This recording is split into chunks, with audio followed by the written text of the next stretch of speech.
ramasse le thésard. À Guédelon, on oublie les progrès de ces 8 derniers siècles. Ici, le temps ne s'est pas arrêté, il nous fait carrément revenir en arrière en 1248.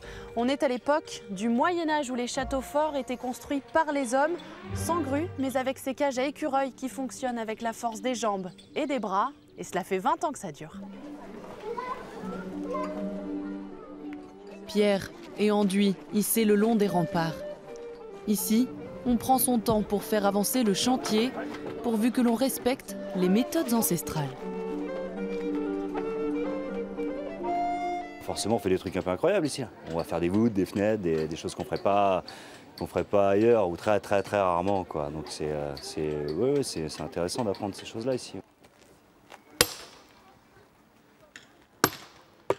Ils forgent les outils, taillent la pierre, les tuiles et font leurs propres cordes avec les matériaux extraits sur place. Cette année, c'est le bois qui a une grande utilité pour édifier la charpente de la tour de la chapelle.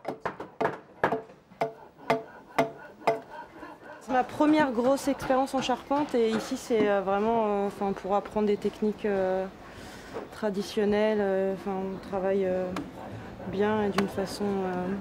on voit le piquage en l'occurrence en charpente, c'est très intéressant.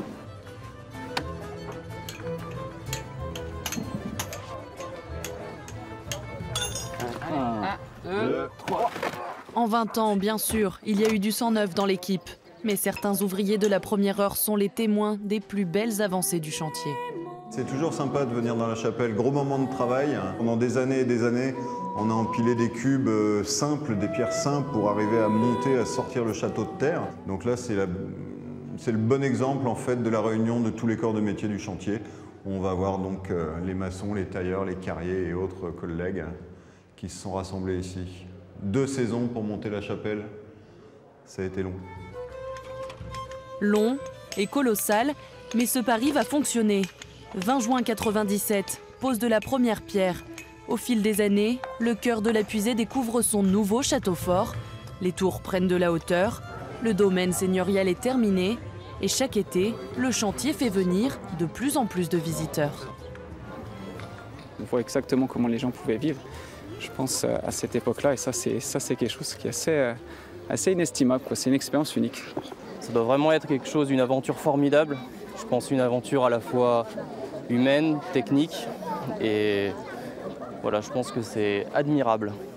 Alors, mes petits chevaliers, vous êtes tous là? Oui. 1, 2, 3, Cet 4, été, 5, avec 7, le cap 8, des 20 9, ans, 10, 11, 12. Guédelon propose aux enfants de devenir les futurs chevaliers du château. Un camp d'entraînement a été installé près de la tour de contrôle. 2 épreuves sont prévues, une à cheval et une avec arbalète.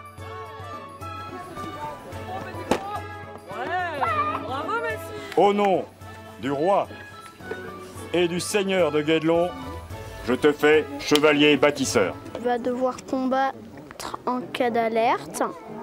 Sinon, le reste du temps, des fois, on peut être sur le chemin de ronde à surveiller. Et après, on joue aux cartes. Ce sont les mêmes bruits, la même motivation qui rythme la construction depuis 20 ans. À Guédelon, le but n'est pas tant de prouver le talent des bâtisseurs, mais donner une valeur humaine au monument. L'instigatrice du projet savait que le défi était de taille. Les années qui ont suivi lui ont donné raison. Il y a une date clé, c'est la date où on a mis en œuvre la première voûte à croisée d'ogive de la tour de la chapelle, où là, on était tous les uns à côté des autres, tailleurs de pierre, maçons, etc. Et on se demandait si cette voûte allait tenir. On n'avait pas beaucoup dormi, on était tous verts, on ressemblait à des gargouilles. Et puis d'un seul coup, on a mis cette voûte en charge.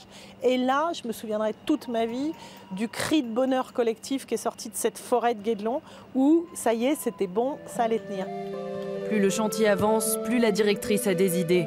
Un village et une église médiévale pourraient voir le jour. Au moins jusqu'en 2022.